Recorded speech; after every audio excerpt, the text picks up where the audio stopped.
So, a couple days ago, a person made a comment in my mini albums review video where I reviewed a bunch of albums, including the latest Matana Roberts album, Coin Coin Chapter 4. And the person who commented is Matana Roberts herself. So, yeah, this is the first time the artist of an album actually commented on a video of mine. And just shout out to Matana Roberts, man. Just shout out to her. Check out her album. Cool record. Anyways, hey guys, what's up? It's the Culture Detective here, investigating your favorite albums. And today, yes, yes, yes! I'm going to do a review on the latest Gorillaz album, Song Machine Season 1, Strange Times. Gorillaz is back. Ladies and gentlemen, Gorillaz is back. I regard Gorillaz as one of the most important bands in my musical life.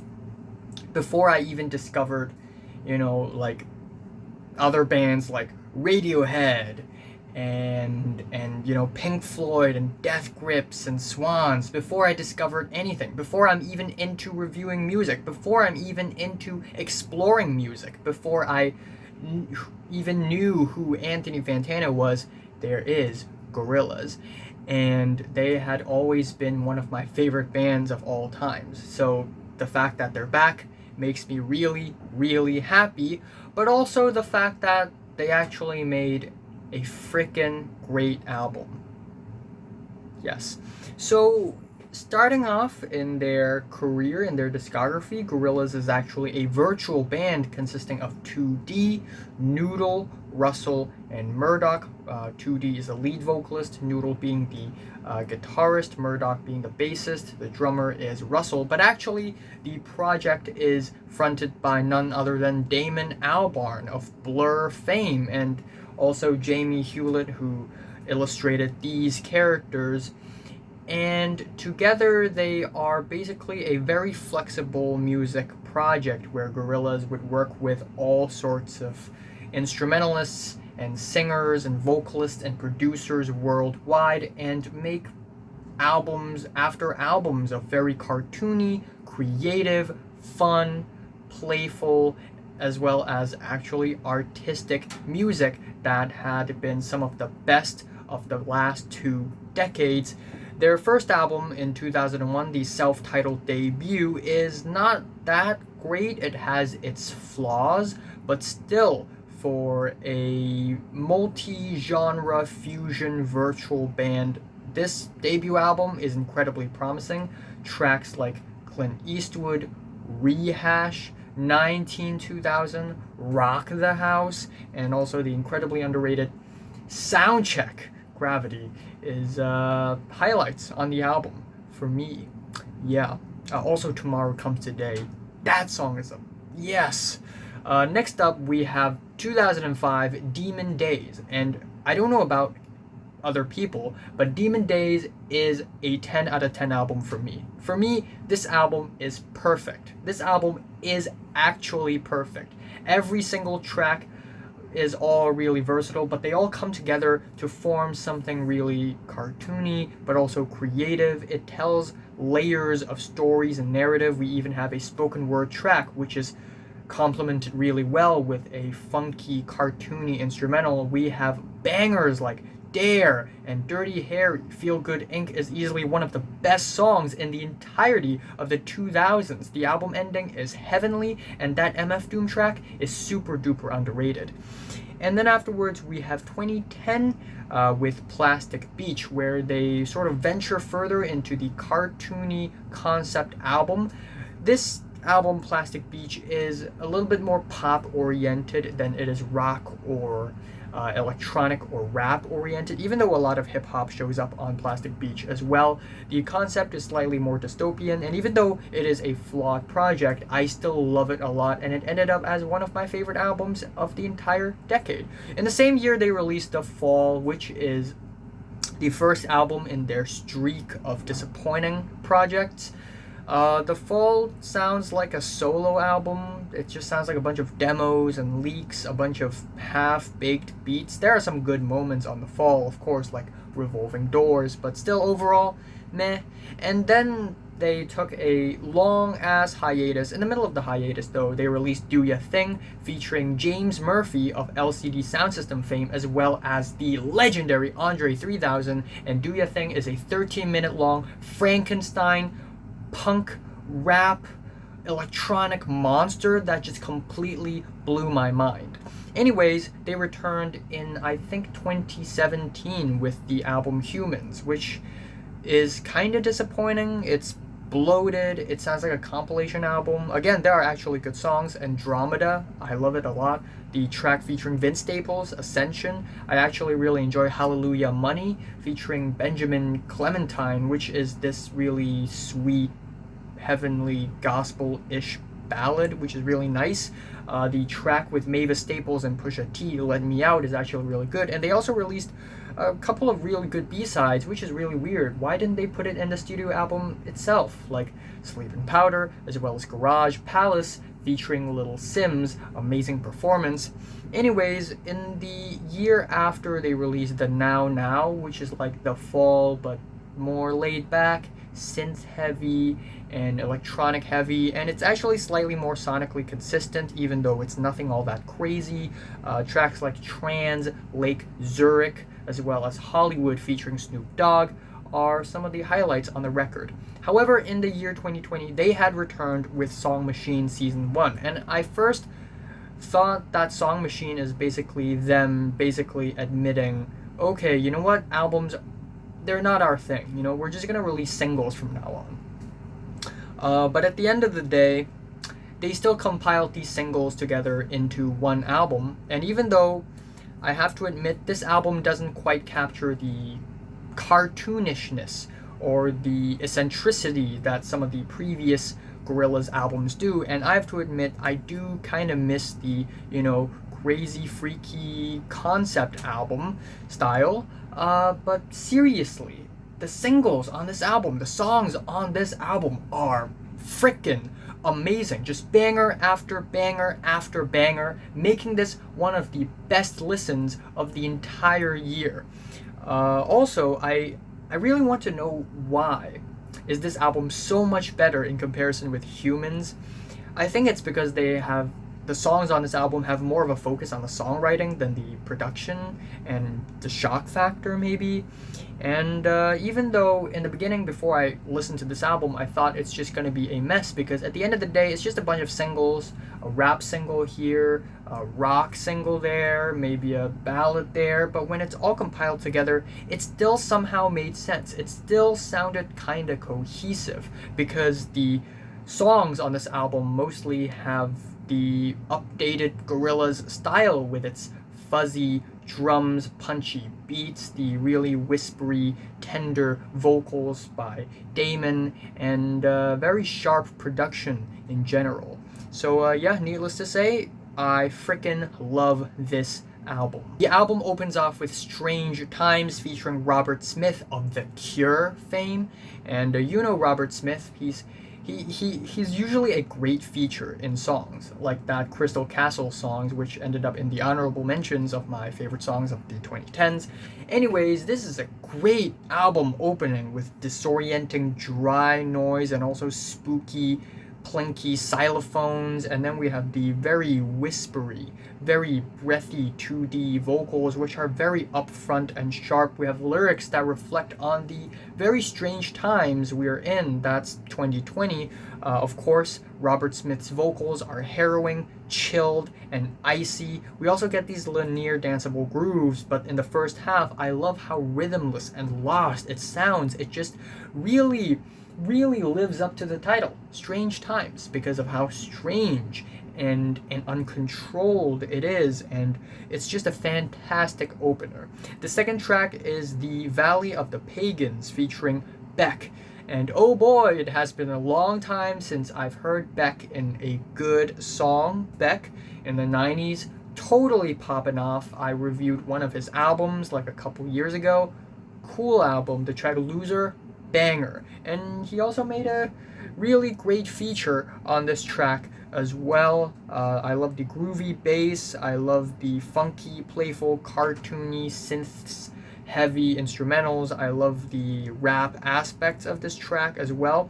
And also this track, even though it's very positive with its lyrics, it still sort of talks about social media, people on social media faking everything, focusing on the appearances, and just creating such a poor culture, really.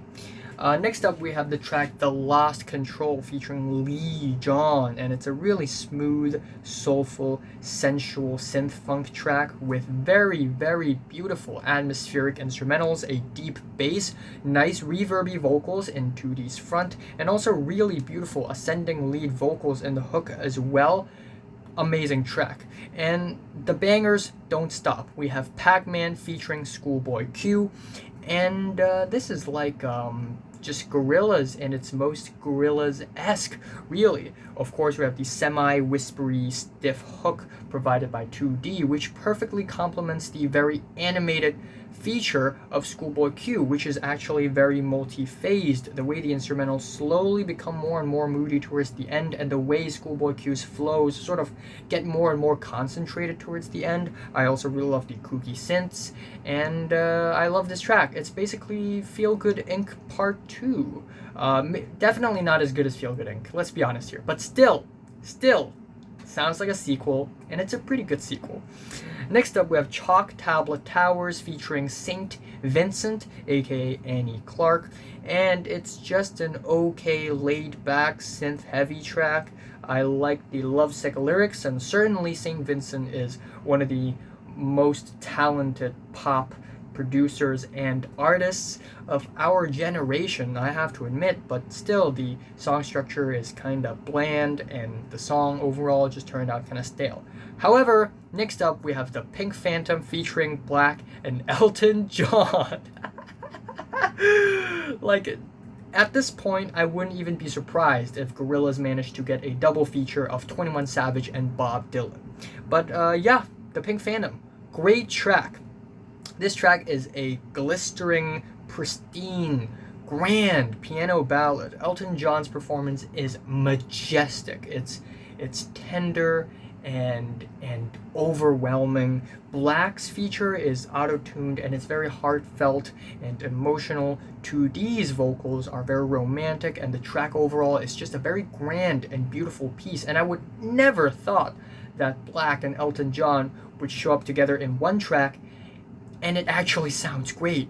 Next up, we have Aries featuring Peter Hook of New Order and Joy Division fame, as well as Georgia. And yes, this track feels like a New Order song, but it's a damn good song as well, with its really warm, sweet bass, amazing vocals provided by 2D, and I like the stiff 80s electronic beat. Again, very New Order-esque, but totally worth it because this track sounds like a very faithful revisiting of the classic New Order. Anyways, we have Friday 13th featuring Octavian, and it's a dub reggae / UK rap fusion. Very spacey instrumentals, tattered vocals, and not a bad track at all. A lot of people say that this is the first time Russell actually rapped or even perform on a track, except for the drums, of course, where he says, "I don't talk too much, man." But actually, in the music video, he's basically lip syncing to Octavian, so he never actually had a voice. Next up, we have Dead Butterflies featuring Kano and Roxanne Arias, with production credits of Mike Will Made It. And while 2D provides some great vocals and the moody instrumentals is not bad, the very overbearing beat, the very aggressive beat with the pumping bass is just totally unnecessary, and it just kind of ruins the track for me. Yeah, the crazy piano intro, kind of abrupt, not a great song. However, the album ends off really, really strongly with what I think is two of the best tracks. We have Désolé featuring Fatoumata Diawara, and it is a very sweet and endearing track with amazing animated vocals, nice punchy beat, weepy guitars. The strings at the end of the track really wrap this track up really, really well. And again, the The complementary vocals, the breathy, whispery 2D, and then the very strong and very animated Fatoumata Diawara. Great combination, a lot of chemistry. And the real gem of the album, for me anyways, is at the very end, and that is Momentary Bliss featuring Slaves and Slowthai. And this track is a forward-thinking punk rap banger. It is a banger. Oh my gosh. This is just one of those tracks where the more you listen to it, the better it gets. And now, this is like one of my favorite songs of the entire year so far. It is catchy, it is blissful. I love the messy and rough and raw sequenced beats and guitars, building from the very slow, smooth verse to the very loud, shouty, and fun and playful choruses, the arena-sized chants. It makes me sick to think you ain't happy in your skin. This track is incredibly fun and I absolutely love it. And then of course we have the B-sides as well. We have Opium featuring Earth Gang, which is a 7-minute long dance epic with a driving house beat and eccentric animated performances provided by Earth Gang. Then we have Simplicity featuring Joan as a policewoman. Not really a great track. Similar to the title, it is pretty simplistic. We get this chopped up percussion, warm, sweet guitars, and overall, just okay. Same goes for the next track, Severed Head, featuring GoldLink and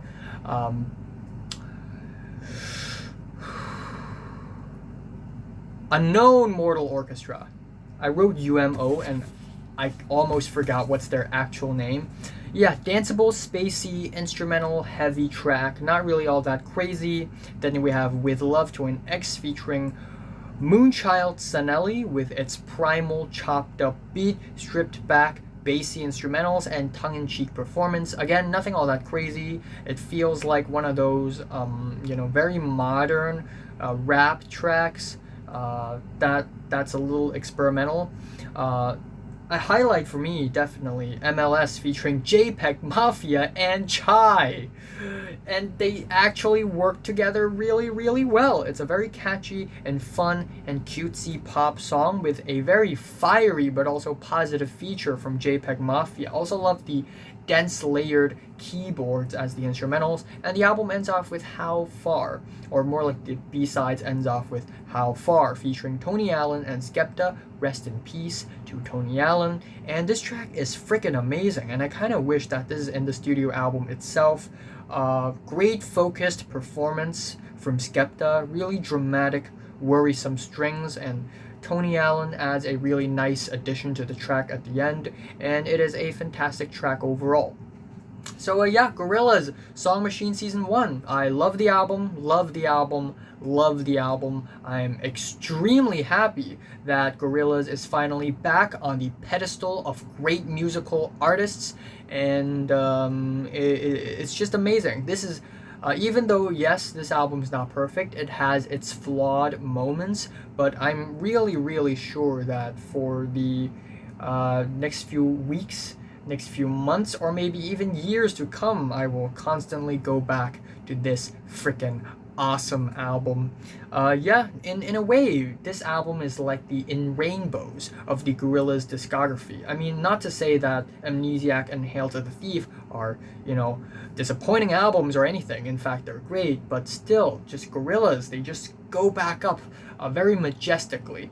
And also, this album is truly the fourth album that all the Gorillaz fans are waiting for since Plastic Beach, and they just really nailed it.